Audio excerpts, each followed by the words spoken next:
Hello once again. Generic Star Wars Galaxy Hero Gamer here. And following on from the Gear 13 Is It Worth It series, I've got enough coins to I can't remember the name of it, get to upgrade Negotiator to 7 star. So I thought I'd do a little bit of a review on it and see what happens with it, see the effect of it. Again, a lot of you will have Negotiator at 7 star, but this is, again, these sort of videos are aimed for like beginner to intermediate players to hopefully give people a better idea of where they want to put their resources, because resources are finite and they are bloody important as well. So having a look, I've put in all 6E mods, just about to go into a grand arena. Ships is definitely the worst part of my game, hovering around about 150 in arena as well most days. But grand arena, this is going to be hugely versatile as well. So I'm lucky enough to have him Relic level 7. I did know that eventually I did want a 7 star Gen Ken. And having a look at the stats very quickly, so we're looking at 182 speed at the moment. That's probably the most important one. Damage is always nice, but it's not the be all of the end all. There's not a huge amount of stats there that are important other than speed. So again, the two big benefits that you're going to get from upgrading this ship: A, you're going to have another slot for a reinforcement for Galactic Republic, and then B, you're going to have, I see a lot in Arena actually, of Millennium Falcon coming in as a, I don't quite understand why. If you know in the comments why, let me know. But also getting these, so, more damage, and the other one, I'll hover back over them. This footage is done in retrospect as well, because I didn't have a huge amount of time to do it earlier. 30% more damage on the basic.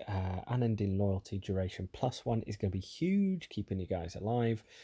That's probably the most significant one. 30% damage on the AoE and days as well is huge, because I learnt today as well.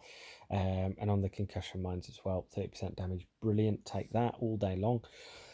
Learnt today as well that I didn't know that General Anakin Skywalker, not General Anakin, normal base vanilla Anakin, his ship, the ETA Starfighter or ETA 2, is going to take a turn whenever one of the other ships goes below 100% health. So I learnt that pretty much the hard way as I was testing out in Arena, but that's nice to know. So that's why unending loyalty is important, because you're probably going to get mollywopped a few times from this, especially if they've got BTL. They're throwing heavy, although he's not heavy. It's like Clone Sergeant in the game. We went up to 189 speed, which was really, really good. At 6 star, I was really struggling in Arena, so I've just gone to the top of my Arena rank here just to have a look, and they do mirror exactly the same speed as long as you've got all 6E mods on there. Yeah, 189 speed. The difference is going to be 6E mods on everyone else, and a little bit of strategy as well, depending on who's out there. So, for example, if I'm borrowing Starfighters there is a way around it with Ahsoka. My Ahsoka is Relic level 4, but ideally you go with BLT, as it's famously known. So, little bit of footage here. I mean, in terms of making that decision between Malevolence and General Skywalker, not General. Why do I keep saying General Skywalker? General Kenobi. And so this is kind of the way, just being able to get their negotiator to use that unending loyalty ability there. Got a little bit unlucky, no healing immunity, but it doesn't matter a huge amount there. Yeah, we are going to get a few mollywops, but again, we've got the buff immunity, so that's pretty clutch. Put a bit of survivability on there, that's fine. So we're through Bosk, so that's the important one. Going back to that point about, do I decide whether it's Malevolence or do I decide whether it's General Kenobi? Nearly did it again. Then I would say General Kenobi is the much better ship. Malevolence is sort of like a little bit niche, great for territory battles. You don't really sit in Arena, and if you want to get the biggest bang for your buck, this is going to be the ship for you. The Malevolence can beat the Negotiator, however, it is a tougher battle, and it absolutely stinks on defense as well. It's pretty easy to beat with 7 star Kenobi, or like a a very similar relic level. So as I said, this is sort of completely worth it in my opinion. I think he completely trumps Malevolence at the moment. Malevolence does have its place in the game, don't get me wrong, and I'm lucky enough now to have finished up this farm and to be able to now get on to Pastures New and get Malevolence with that get 2 tokens. All being well, that's if they don't release any like more content that you might need it with. So I'm going to finish up this battle here. My arena rank at this moment, and I've done a little bit of testing on it today as well, is 156. And I guess, how did the testing go, I hear you ask? Well, it actually went pretty well. We're up to 34th in arena, so that's a huge jump of 122 spots just within the course of a couple of hours after the territory battles finished to now. So as I said, I've been sort of testing it the last hour or so. A little bit of strategy to it, but it's fairly easy to learn. I'm not going to refresh for another 100 crystals, and I don't want to upset the apple cart on people's payout either. So especially when it comes to the top 20, because I guess the original motivation for this video and for doing Kenobi is gonna be my arena rank is slipping horribly in this game. Finding it a struggle to beat General Anakin Skywalkers with Padme every day. So hey, let's get some crystals from here, and also the Zeta. These here, the Fleet Arena tokens. That's almost like a Zeta map every single day. So again, the higher you go, or the more attention that you do pay to your ships. I know this is a broken record because you will already know this, but in terms of oh, I've dropped to 44.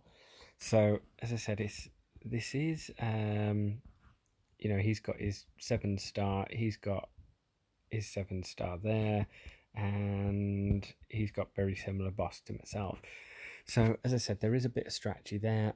More so the AI play it fairly badly if you can go in with Ahsoka nice and early and just target ETA 2, get him down to like the yellow or the red, I think it is, and then they'll always do that unending loyalty, whereas you can daze then, and then obviously when you're finishing off ships, Anakin isn't going to get that 100% turn meter each and every time, so that's useful. But yeah, having a lot of fun. While I say having a lot of fun, I won't say that too quickly. But yeah, having a bit of fun with ships, or a lot more than I was, because I got to the choke point of 156 and then I couldn't find any other 6-star negotiators. So a lot of fun. As I said, I would 100% recommend it over Malevolence to start with. But hey, this is your game. If you enjoy and you want to go and farm Malevolence, go and farm Malevolence. But I think Negotiator does have more use in the game at this very current time of writing. Don't get me wrong, as I said, I think Malevolence will have its place in territory battles, but now again, having a 7-star, you're going to be able to get those. I mean, BTL is going to be the absolute go-to ship. It is a long farm. That's the annoying part about it. It is on a hard node, so it's like 20 energy. And before that, it is gonna be tough to complete some of those missions, but now at least you stand a chance of territory battles with a 7-star negotiator. As I said, I think this is the best ship in the game, and I'm glad to have it done. I'd love to hear your comment and your feedback about it as well. How close you guys are as well. I think what I did, I had to change a heart. Had to change a heart about halfway through, which I was, in hindsight, I was a little bit gutted about. I went and farmed about 55 or 60 Malevolent shards because I thought Malevolence was better for some reason. So a little bit slow off the blocks. As I said, most of you will already have your Negotiator. And I think get 2, I was also farming stun cuffs as well and stun guns because gear crunch CG. So anyway, as I said, this is absolutely fantastic ship. I think you're going to get a huge amount out of it. And as I said, if I were you, I would go straight for Negotiator as opposed to Malevolence. And yeah, let me know your comments. If you enjoyed the content, please feel free to leave a like on the video. It helps out the channel a lot. A comment if you want to add any thoughts. You can join us over on Discord as well. I'll leave the link in the description. And also, we've had a huge amount of new subscribers as well. So fingers crossed, we'll earn that subscription press. If you don't want to miss anything in the future, as I said, go and check out a few more of the Gear 13 Is It Worth It videos on the playlist, and hopefully I will see you on the holotables or on Discord. Cheers, guys.